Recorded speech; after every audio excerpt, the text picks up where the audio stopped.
أعوذ بالله من الشيطان اللعين الرجيم.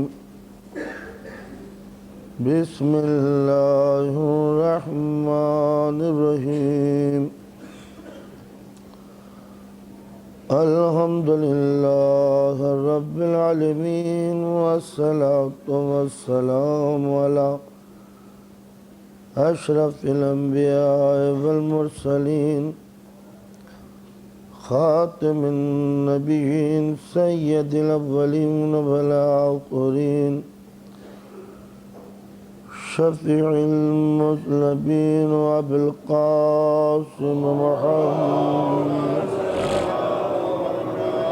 وآله الطيبين الطاهرين المعصومين المظلومين المنتجبين، ولعنة الله على أعدائهم أجمعين. أما بعد، فقد قال الله تعالى وتبارك في القرآن الحكيم: بسم الله الرحمن الرحيم. ولا تقولوا لمن يقتل في سبيل الله أموات، بل أحياء ولكن لا تشعرون.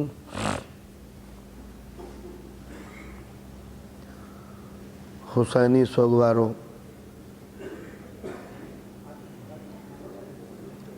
اب کی یہ مجلس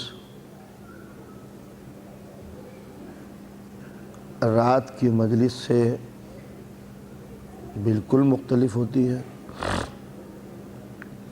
اور اب کی مجلس سے آنے والی رات کی مجلس بالکل الگ ہوتی ہے۔ جب ہم شب عاشور کی مجلس پڑھتے ہیں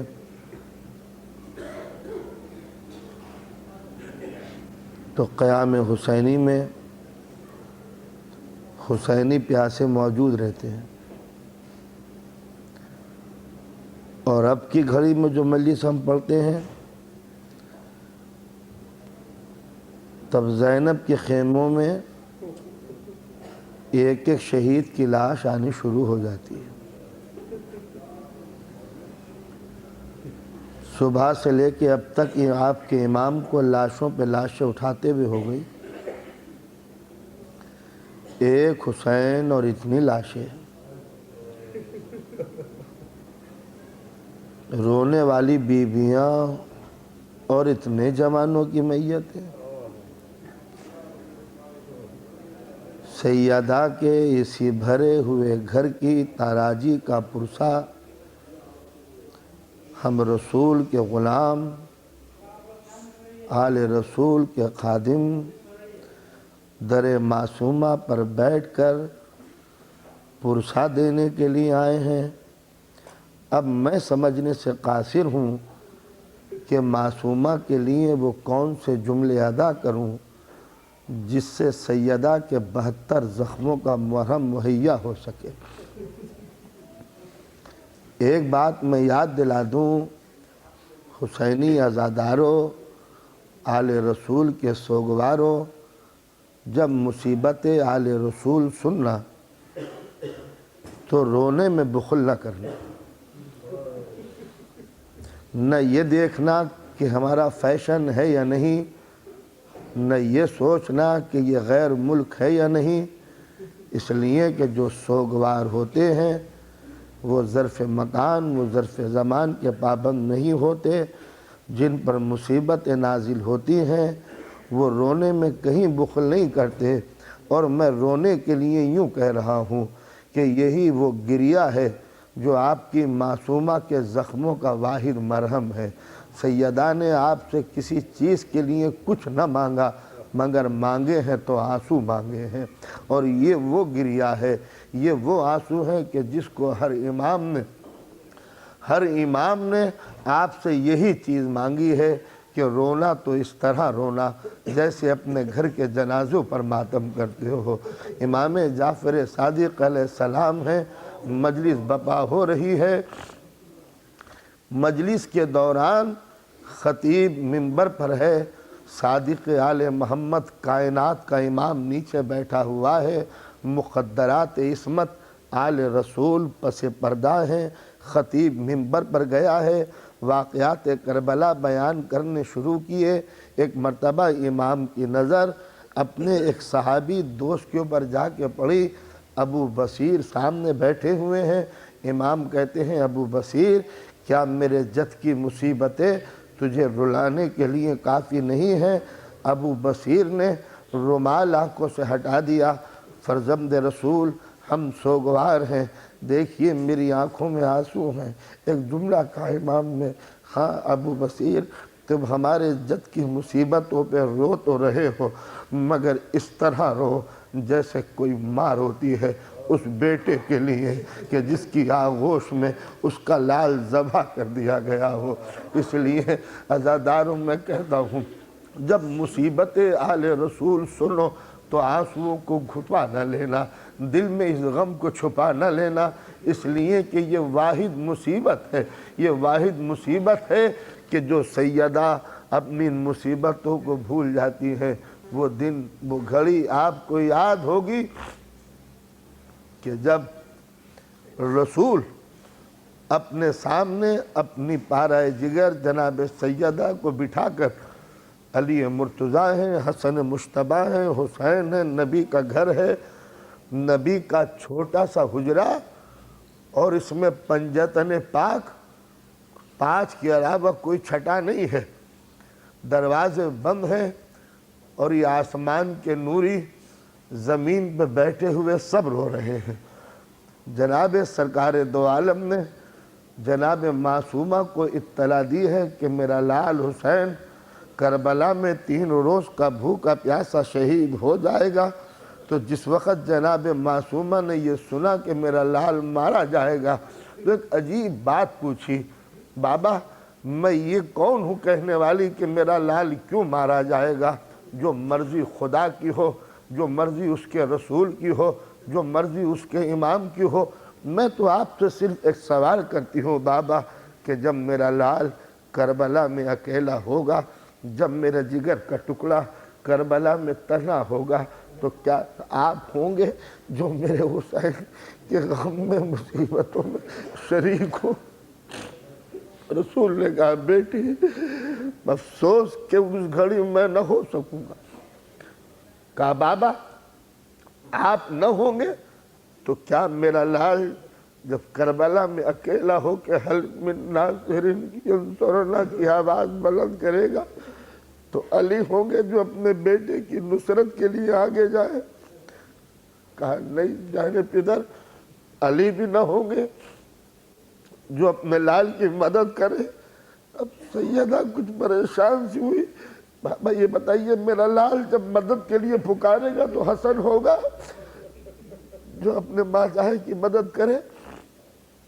کہا نہیں بیٹی حسن بھی نہیں ہوگا۔ یہ کہہ گئے سیدہ زمین پہ گر پڑی۔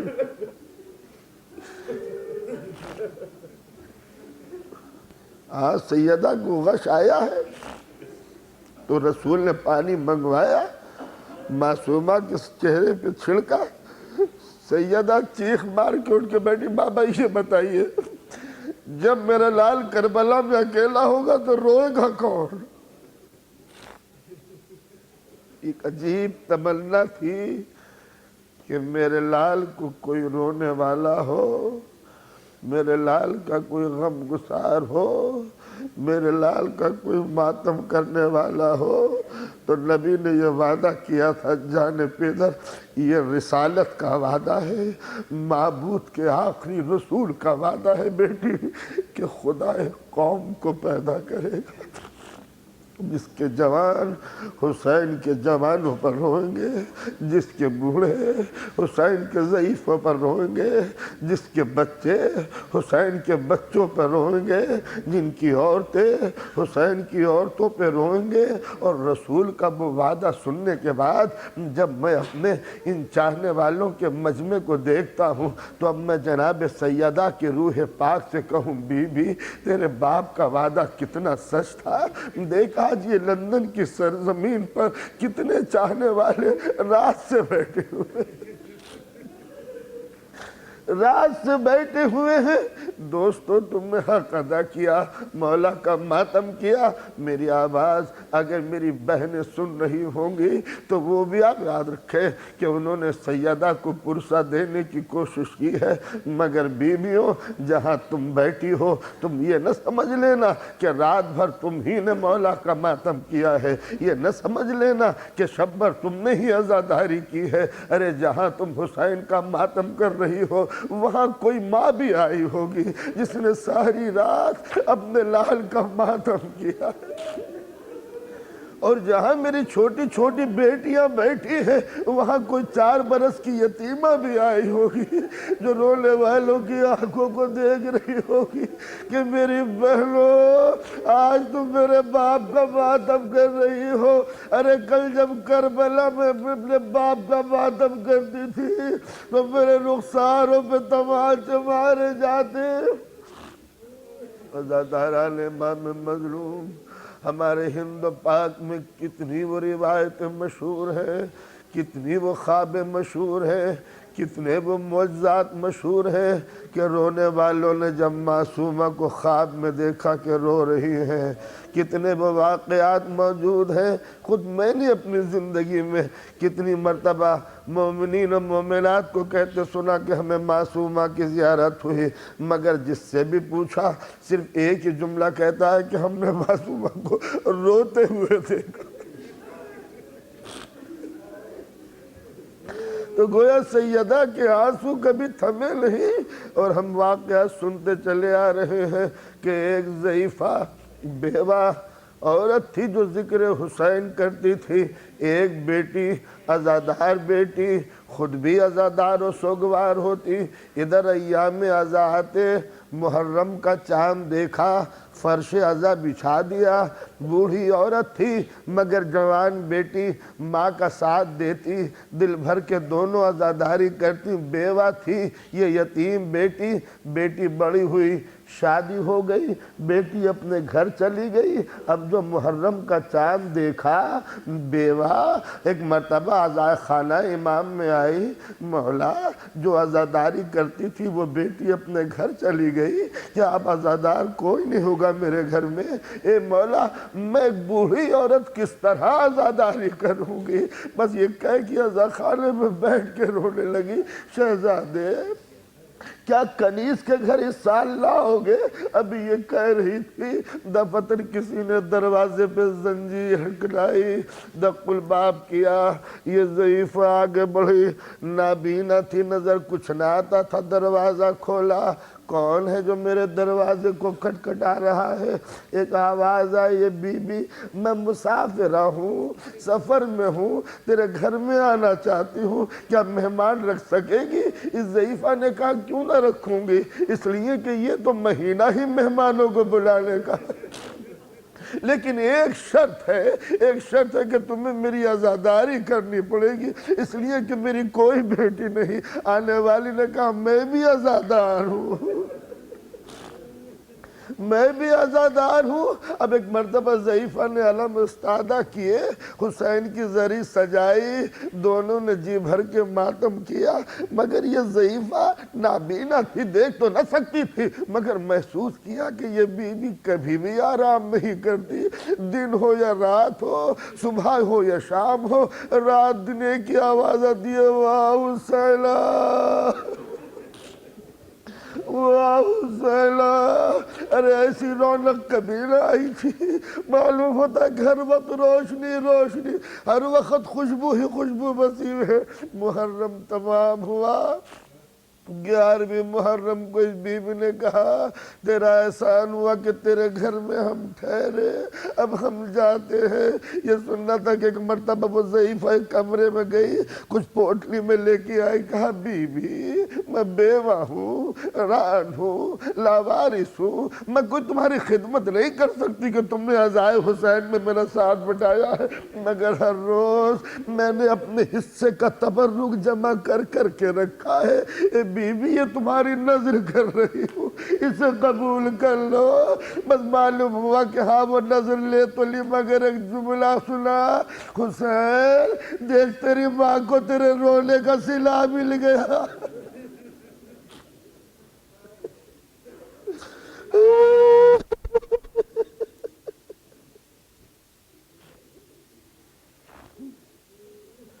عزادارو، دل چاہتا ہے کہ آج جی بھر کے معصومہ کو پرسہ دے لوں، میں کس کو پرسہ دوں سوائے معصومہ کے؟ جس کا گھر تاراج ہو گیا اس کو پرسہ، لیکن حیران یہ ہوں کہ دوں تو کس کس کا پرسہ دوں۔ عزاداران امام مظلوم، قابل تعریف ہیں وہ آنکھیں جو ان مصیبتوں پر روئیں جن پر کوئی رونے والا نہ تھا، قابل تعریف ہیں وہ ہاتھ اور سینے جو حسین کا نام لے کر حسین کا ماتم کرتی ہیں، اس لیے کہ آل رسول کے تعزیانے لگانے والے سب تھے، حسین کے نام پر کوئی ماتم کرنے والا نہ تھا۔ اسی طرح ہم نے ہر دور میں عزائے فرش امام مظلوم بچھائی ہے، کوئی زمانہ بھی ہو، کسی بھی ظالم کا دور ہو، اللہ کی قسم اپنے بزرگوں کی تاریخیں پڑھو، ہم نے اپنے جگر کے ٹکڑے قصر شاہی کی بنیادوں میں سلا دیے ہیں، مگر کبھی حسین کا ذکر ہم نے ختم نہیں کیا۔ ہمارے خون سے گارے بنائے گئے ہیں، مگر کبھی ہم نے حسین کے ماتم سے سبکدوشی حاصل نہیں کی۔ ہم زندہ آگوں میں جلائے گئے ہیں، مگر کبھی حسین کے غم کو ہم نے کسی دور میں بھی فراموش نہ کیا۔ آج تو تم خدا رکھے آزاد ہو، آج تو تمہارے رونے پہ پابندی نہیں، آج تو حسین کے ذکر کرنے سے تمہارے ہاتھ نہیں کاٹے جاتے، آج تمہاری گودیوں میں تمہارے بچوں کا گرم خون نہیں بہایا جاتا۔ ارے ذرا ان بزرگوں کی تاریخ کو یاد رکھو جو صرف حسین کے غم منانے کے لیے کون کون سی قربانیاں دی تھی، جہاں ایک ایک دن میں 70 ہزار سادات قتل کیے گئے، جہاں سادات کے سروں سے میناریں بنائی گئی، جہاں محلہ اے بغداد کے محلے یاد رکھنا کہ تم نے 70,000 سادات کو ایک دن میں قتل کرایا ہے، جہاں سادات کے سروں کی نمائش ہوتی تھی صرف اس لیے کہ یہ آل رسول کا نام کیوں لیتے ہیں۔ ہم اسی نسل سے تو ہیں، انہی کی یادگار ہیں۔ ہم نے ذکر اہل بیت کو کبھی نہ چھوڑا۔ حکومت بنی عباس نے ہم پر ٹیکس لگایا کہ جو حسین کی زیارت کرنے کے لیے آئے وہ ٹیکس ادا کرے۔ ہم حکومت میں کوئی کاروبار نہیں کر سکتے تھے، نہ زراعت تھی نہ تجارت تھی۔ ایک بھوکی قوم جو مشکل سے 2 لقمے کھا کے جی رہی ہو، اس کے لیے جب ٹیکس کا حکم لگا، اللہ اللہ سلام ہو تمہاری مقدس روحوں پر اے حسینی کارواں، تم سال سال بھر تک بھوکے رہتے تھے اور تھوڑا تھوڑا بچاتے تھے تاکہ جب حسین کے روزے کی زیارت کریں تو ٹیکس ادا کر کے چلے جائیں، اور حسین کی قبر سے لپٹ جاتے تھے۔ جب ٹیکس لگانے سے بھی یہ قوم نہ رکی تو ظالم حجاج نے حکم یہ دیا کہ ان کا ایک ہاتھ قطع کر دیا جائے تب حسین کے روزے پر جائیں۔ ایک جوان آگے بڑھا، حسین خوبرو، سپاہیوں نے کہا اپنی جوانی پر رحم کھا چلا جا۔ اس نے کہا حسین کا دامن نہیں چھوڑوں گا۔ کہا کیا تجھ کو حاکم کا حکم نہیں معلوم کہ یہاں ہاتھ کٹتے ہیں حسین کی قبر پر ہاتھ لگانے کے جرم میں؟ کہا میرا ہاتھ حاضر ہے مگر حسین کی قبر کی زیارت کروں گا۔ ہاتھ کٹ گیا مگر عباس کا دامن نہ چھوڑا۔ اگلا سال پھر آیا، کٹا ہوا ہاتھ سپاہیوں نے پہچان لیا، جا چلا جا، جا چلا جا، اپنی جوانی پر رحم کہا ایک ہاتھ اور باقی ہے، اسے بھی کاٹ لو، مگر عباس کی قبر پر سلام کرنے جانے دو۔ دونوں ہاتھ کٹ گئے۔ تیسرا سال پھر آیا، پھر پہچان لیا، ارے تیرے دونوں ہاتھ کٹ چکے ہیں، جا چلا جا، کہا 2 پیر اور باقی ہیں، یہ پیر کاٹ لو مگر حسین کی قبر کی زیارت کرنے دو۔ چوتھا سال آیا، اب آیا نہیں ہے، لایا گیا ہے۔ سپاہیوں نے کہا جا چلا جا، کہا یہ پیر اور ہے، اسے اور کاٹ لو اور مجھے حسین کی قبر کے آگے ڈال دو۔ جب یہ جوش دیکھا کہ حسینی کارواں ہاتھ دے رہا ہے، پیر دے رہا ہے، مگر قبر حسین کی زیارت سے باز نہیں آتا، تو جلاد نے حکم لگا دیا کہ جب 2 زیارت کرنے جائے، ایک کو قتل کر دو، ایک کو زیارت کرنے بھیج دو۔ اے دوستو، اس مصیبت کا سننا بھی آسان ہے، اس مصیبت کا پڑھنا بھی آسان ہے، مگر کتنا مشکل ہوگا، وہ کتنا بھیانک منظر ہوگا کہ ایک قافلہ آیا ہے، کربلا کی سرحد پر سپاہی کھڑے ہوئے ہیں، ایک جا رہا ہے، ایک قتل ہو رہا ہے، بھائی چلا گیا، بھائی رہ گیا، باپ چلا گیا، بیٹا رہ گیا، کس قدر مشکل منزل ہوگی۔ ایک قافلہ یہی رہ گیا، ایک قافلہ آگے چلا گیا، جانے والے مڑ مڑ کے ان کو دیکھتے جاتے ہیں جن کے خون و شہادت نے ان کو کربلا کی طرف بھیجا ہے، اور جب آدھا قافلہ قتل ہو گیا، شام ہو گئی، تو ایک مومنہ اپنی گود میں ایک نوزائیدہ بچے کو لیے ہوئے، دودھ پیتے بچے کو لیے ہوئے آگے بڑھی، کہا میں بیوہ ہوں، بیوگی کا داغ اٹھا کے آئی ہوں، یہ یتیم ہے، مجھے حسین کی قبر پر جانے دو، ارے ذرا دل کو تسکین ہو جائے گی، ذرا بیواؤں کی یاد آ جائے گی، رنڈاپا کیسا ہوتا ہے، کربلا والوں کو بیان کر کے سنا تو سکوں گی، مگر حاکم نے حکم دیا تجھ کو نہیں معلوم کہ یہاں ایک بچہ ذبح ہو جاتا ہے، ایک آدمی قتل ہو جاتا ہے، دوسرے کو اجازت مل جاتی ہے۔ اب یہ سننا تھا، یہ مومنہ پریشان ہے، تاریخ اس کا نام ناصرہ کہتی ہے، پریشان ہے کہ کبھی بچے کو دیکھتی ہے، کبھی خود کو دیکھتی ہے۔ میرے لال تو اس قابل ہوتا کہ گھٹنیوں چل کے چلا جاتا تو علی اصغر کی قبر تک تجھ کو بھیج دیتی، مگر میرے لال تو گھٹنیوں بھی نہیں چل سکتا، میرے مرال ماں کو بھیج دے، ماں تیری طرف سے زیارت کر لے گی۔ بس یہ سننا تھا۔ سپاہی پوچھتے بتا کیا تو نے پسند کیا، خود قربان ہوگی یا بیٹے کو قربان کرے گی؟ ایک مرتبہ ماں نے اپنے جگر کے ٹکڑے کو سینے سے لگایا، اے رباب مجھے طاقت دے دے۔ ایک مرتبہ ظالم آگے بڑھا، ماں کی گود میں بچے کی گردن کرتی رہی، ارے بچے کا گرم گرم خون ماں کی آغوش میں آتا رہا، اے مولا مجھے مدد کرو، اے میرے مولا مجھے ہمت دو۔ بیٹے کی گردن جدا ہو گئی، ناصرہ نے لاش کو وہی رکھا، آگے دوڑتی ہوئی چلی، میرے مولا تمہاری کنیز آ رہی ہے، اے عباس ارے تمہاری لونڈی تمہیں سلام کرنے کے لیے آ رہی ہے۔ مولا کی قبر پر گئی، جی بھر کے ماتم کیا، حسین کا گریہ کیا، حسین کی عزاداری جی بھر کے کی، اور جب گھر کو چلی تو سب سے آخر میں اس کے روزے پہ پہنچی جس کا نام آج بھی باب المراد ہے۔ عباس میں جا رہی ہوں، خدا حافظ میرے عباس، مگر یاد رکھنا عباس جب گھر سے چلی تھی تو گود بھری ہوئی تھی، اور اب گھر جا رہی ہوں تو گود خالی۔ ہم نے تو سنا ہے حسین کے ظاہروں کی مدد عباس کے ذمہ، عباس یہ میری خالی گود گواہ ہے کہ میرا لال مارا گیا۔ یہ کہہ کہ ناصرہ چلی، دفتن ایک لڑکا کھیلتا ہوا آیا، آواز دی ناصرہ فرات کے کنارے ایک بی بی تجھے بلا رہی ہے، فرات کے کنارے بی بی تجھے بلا رہی ہے۔ ناصرہ آگے بڑھی، فرات کے کنارے پہنچی، کیا دیکھتی ہے کہ ایک بی بی سر سے لے کے پیر تک سیاہ چادر پہنے ہوئے کھڑی ہے۔ یہ مومن آگے بڑھی، کہا بی بی آپ کون ہیں؟ کہا ناصرہ تیری ایک امانت میرے پاس ہے۔ اب جو ایک مرتبہ ردہ ہٹائی، ناصرہ کا بیٹا کھیل رہا ہے، ماں پہچان گئی، دوڑی آگے بڑھی، بیٹے کو سینے سے لگا لیا، اور ایک مرتبہ پیار کر رہی تھی، بھول گئی کہ کون ہے سامنے۔ کچھ دیر کے بعد ہوش آیا، پوچھتی ہے بی بی کون ہو؟ کہا جس کے ماتم میں یہاں تک آئی ہے اسی حسین کی ماں۔ ارے میں کیسے گوارا کروں کہ میرے حسین کی کوئی کنیز خالی ہاتھ چلی جائے؟ اے بی بی، ارے یہ گوارا نہ ہوا کہ کوئی مومنہ خالی گود ہو۔ اے سیدہ دل پہ کیا گزری ہوگی جب رباب کی گود خالی ہو گئی۔ عزاداران باب مظلوم، میں نے ایک روایت پڑھی کہ جب کسی مومنہ کا کوئی دودھ پیتا بچہ مر جاتا ہے تو وہ بچہ حوریں لے جاتی ہے جناب سیدہ کی خدمت میں۔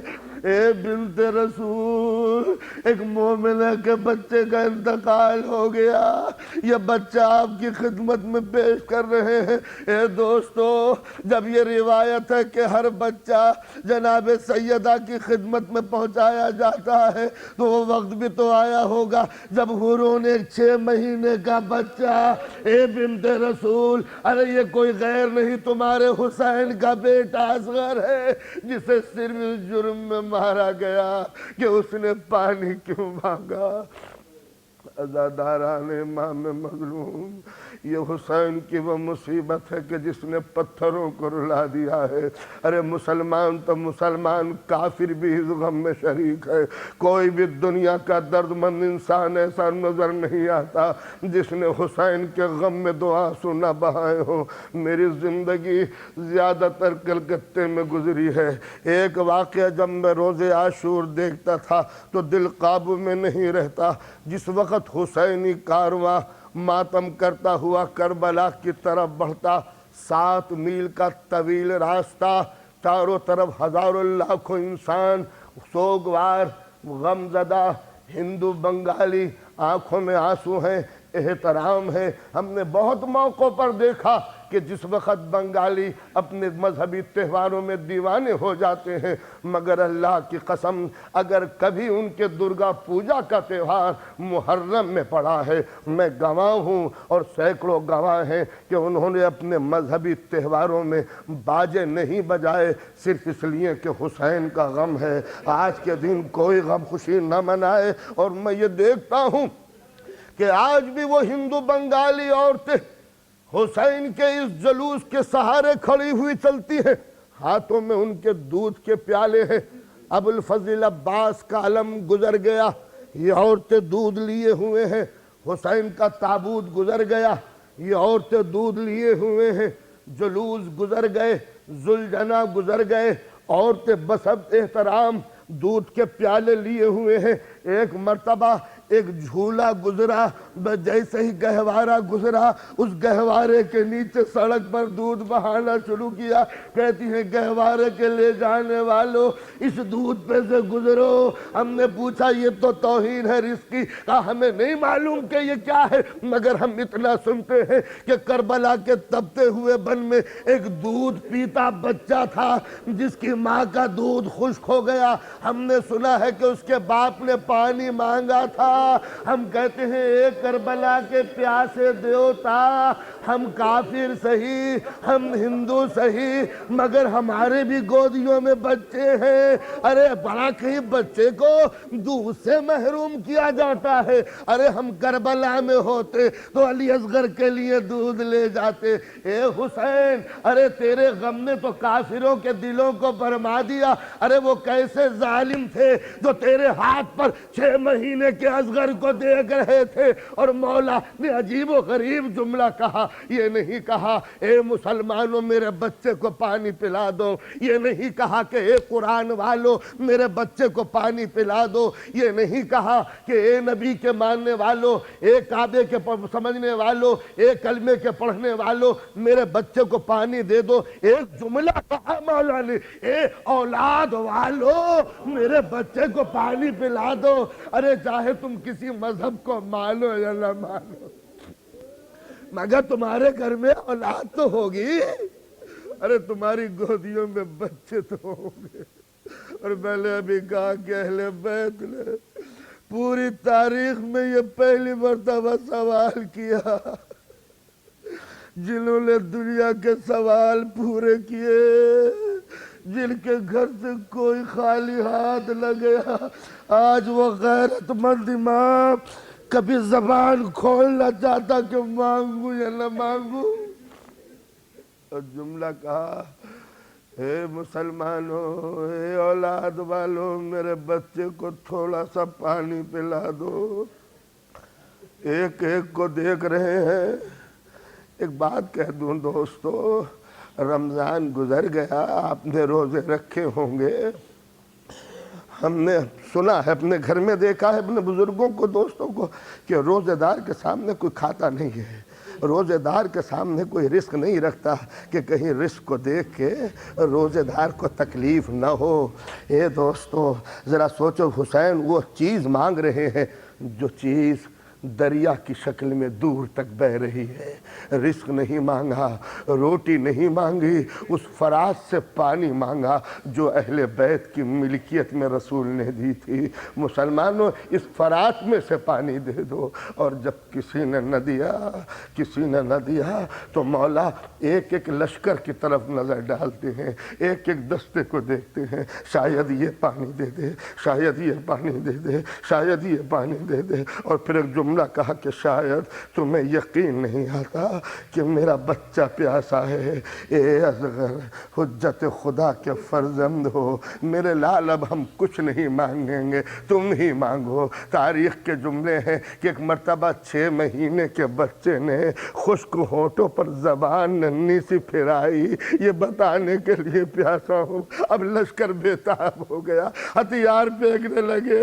اے ابن زیاد، ارے شمر کو بلاؤ، ہم سے یہ منظر نہیں دیکھا جاتا۔ جب ہتھیار پھینکنے لگے تو ایک مرتبہ عمر سعد نے آواز دی، اے ہرملہ کیا دیکھ رہا ہے؟ شمر لعین آگے بڑھا، آواز دی، ہرملہ خاموش کیوں ہے؟ اقرأ کلام الحسین، ارے حسین کے کلام کو منقطع کر دے۔